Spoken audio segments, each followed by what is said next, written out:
జిల్లాకు మరోసారి భంగపాటు తప్పలేదా? కాంగ్రెస్ ప్రభుత్వం ఏర్పడిన తర్వాత మళ్లీ విడత మంత్రివర్గ విస్తరణలో జిల్లాను పట్టించుకోలేదా? కాంగ్రెస్ పార్టీకి లాయల్ గా ఉన్న సీనియర్ నేతకు మంత్రి పదవి ఇంకా లేనట్లేనా? ఉమ్మడి ఆంధ్రప్రదేశ్లో మంత్రిగా పనిచేసిన అనుభవం, 4 సార్లు ఎమ్మెల్యేగా గెలిచిన ఆ నాయకుడిని మంత్రి పదవి ఎందుకు వరించలేదు? జిల్లా పొలిటికల్ సర్కిల్లో జరుగుతున్న చర్చ ఏంటి? Watch it.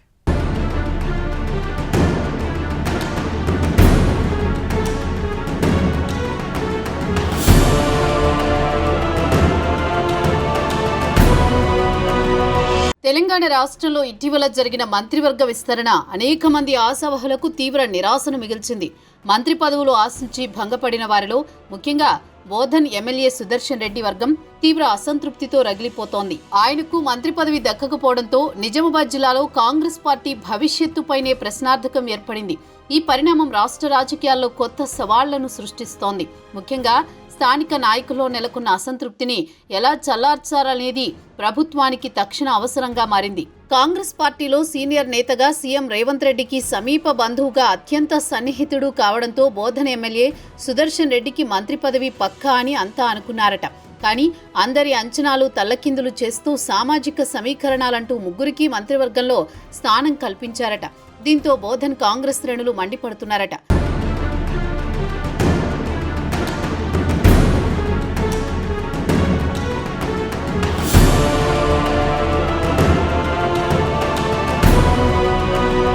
Bodhan MLA Sudarshan రెడ్డికి ఉమ్మడి ఆంధ్రప్రదేశ్లో మంత్రిగా పనిచేసిన అనుభవం ఉంది. 2023లో ఏర్పడిన కాంగ్రెస్ ప్రభుత్వంలో మంత్రిగా ప్రాధాన్యత లభిస్తుందని అనుకున్నారట. సుదర్శన్ రెడ్డికి ఉన్న అనుభవంతో పాటు ముఖ్యమంత్రి రేవంత్ రెడ్డికి సమీప బంధువు కావడంతో మంత్రి పదవి దక్కడం పక్కా అని అంతా భావించారట. మొదటి కేబినెట్లోనే మంత్రి పదవి దక్కుతుందని పొలిటికల్ సర్కిల్స్లో చర్చ జరిగింది. మంత్రిగా అవకాశం దొరికితే హోంమంత్రి పదవి దక్కుతుందని సుదర్శన్ రెడ్డి సైతం తన అనుచరుల దగ్గర బహిరంగంగా చెప్పుకున్నారట. కానీ అప్పుడు ఇప్పుడు అంటూ మంత్రివర్గ విస్తరణకు కాంగ్రెస్ ప్రభుత్వం కొలువుదీరిన 18 నెలలు గడిచినా నిజామాబాద్, కామారెడ్డి జిల్లాల నుంచి మంత్రియోగం ఎవరికీ దక్కలేదు.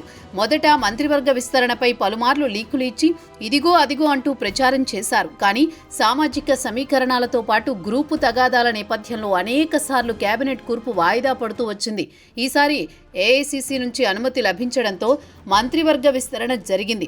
విస్తరణ అయితే జరిగింది, కానీ ఆశావహులకు మాత్రం ఈ విస్తరణ నిరాశే మిగిల్చింది. నిజామాబాద్, కామారెడ్డి జిల్లాల్లో 4 కాంగ్రెస్ ఎమ్మెల్యేలున్నారు. సుదర్శన్ రెడ్డి, భూపతి రెడ్డి, మదన్ మోహన్ రావు ముగ్గురు ఓసీలు ఉన్నారు. జుక్కల్ ఎమ్మెల్యే ఒక్కరే ఎస్సీ వర్గానికి చెందినవారున్నారు. బీసీలెవరూ కాంగ్రెస్ నుంచి ఎమ్మెల్యేగా లేరు. బీసీ సామాజిక వర్గం నుంచి ఎమ్మెల్సీగా ఉన్న బొమ్మ మహేష్ కుమార్ గౌడ్ ప్రస్తుతం పీసీసీ చీఫ్గా కొనసాగుతున్నారు. మైనార్టీ నేత షబ్బీర్ అలీకి ప్రభుత్వ సలహాదారుడిగా పదవి దక్కింది. 2023లో గెలిచిన 4 ఎమ్మెల్యేలలో సుదర్శన్ రెడ్డి ఒక్కరే పార్టీ సీనియర్ నాయకులు, మంత్రి పదవి చేసిన అనుభవం ఉన్న నాయకుడు. దీంతో అందరూ సుదర్శన్ రెడ్డికి మంత్రి పదవి దక్కుతుందని అనుకున్నారట.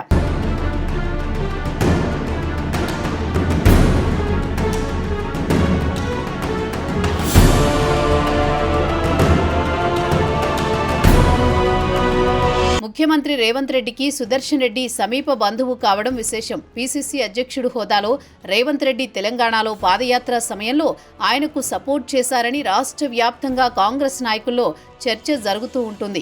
ఈ కారణాలతో మంత్రివర్గ విస్తరణ అంటూ జరిగితే ఖచ్చితంగా సుదర్శన్ రెడ్డి పేరు ఉండాల్సిందేనని రేవంత్ రెడ్డి పట్టుబట్టి మరీ కూర్చున్నారట. మంత్రివర్గ విస్తరణ జరిగితే సీఎం కోటాలో సుదర్శన్ రెడ్డికి ఒక్కడికే అయితే ఇవ్వండని, మిగతా వారి గురించి మీరే నిర్ణయం తీసుకోవాలి అంటూ పార్టీ అధిష్టానం ముందు చెప్పారట రేవంత్ రెడ్డి. ఈ అంశాన్ని ఏమాత్రం పట్టించుకొని ఏఐసీసీ పెద్దలు సీఎం రేవంత్ రెడ్డి వర్గానికి చెక్ పెట్టారని టాక్ నడుస్తోంది. మంత్రివర్గ విస్తరణలో ఆయన అభిప్రాయంతో ఏమాత్రం సంబంధం లేకుండా సామాజిక వర్గాలను పరిగణలోకి తీసుకున్నారు.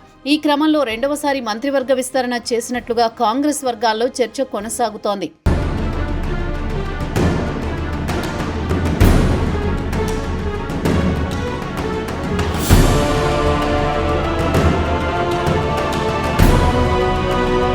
మరోవైపు సుదర్శన్ రెడ్డికి మంత్రి పదవి దక్కకపోవడంతో ఆయన, కార్యకర్తలు, అభిమానులు మధ్య భగ్గుమంటున్నారు.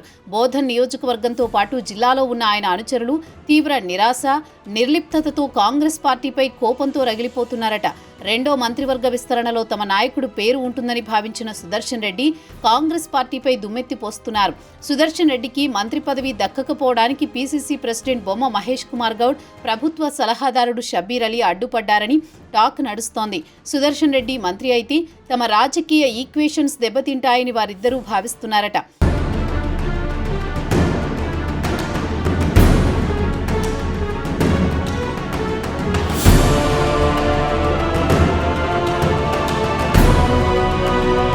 అలాగే వివిధ సామాజిక వర్గాల సమీకరణాలు ఏమాత్రం ఉపయోగపడవు అని సుదర్శన్ రెడ్డికి రెడ్డి సామాజిక వర్గంలో పెద్దగా గుర్తింపు లేదంటున్నారు.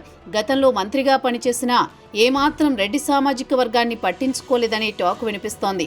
పైగా వయసు పైబడిందని, క్యాడర్ లేని లీడర్గా సుదర్శన్ రెడ్డి తయారయ్యారని అభిప్రాయం వ్యక్తం చేస్తున్నారు వారు.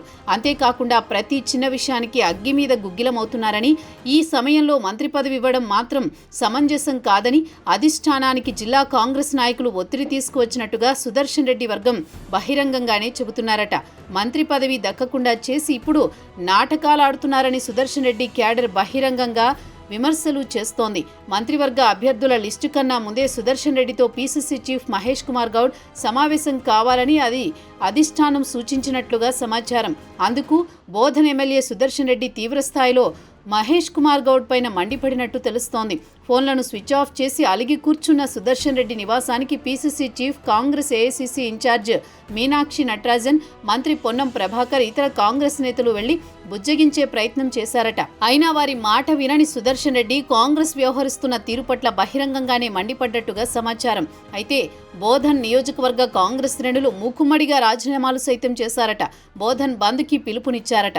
వచ్చే స్థానిక సంస్థల ఎన్నికల వరకు సుదర్శన్ రెడ్డికి మంత్రివర్గంలో చోటు కల్పించాలని కోరుతున్నారు. లేకపోతే కాంగ్రెస్ పార్టీ జిల్లాలో భూస్థాపితమవుతుందని బహిరంగంగానే చెబుతున్నారట కాంగ్రెస్ శ్రేణులు. ఏది ఏమైనా కాంగ్రెస్ ప్రభుత్వం మంత్రివర్గ విస్తరణ ఉమ్మడి నిజామాబాద్ జిల్లాలో ప్రకంపనలు సృష్టించింది. రాష్ట్ర మంత్రివర్గంలో ఉమ్మడి జిల్లాకు స్థానం కల్పిస్తుందా లేక అలాగే ప్రజాపాలన నడిపిస్తుందా అనేది కాంగ్రెస్ అధిష్టానం చేతుల్లో ఉందని అభిప్రాయపడుతున్నారు రాజకీయ విశ్లేషకులు.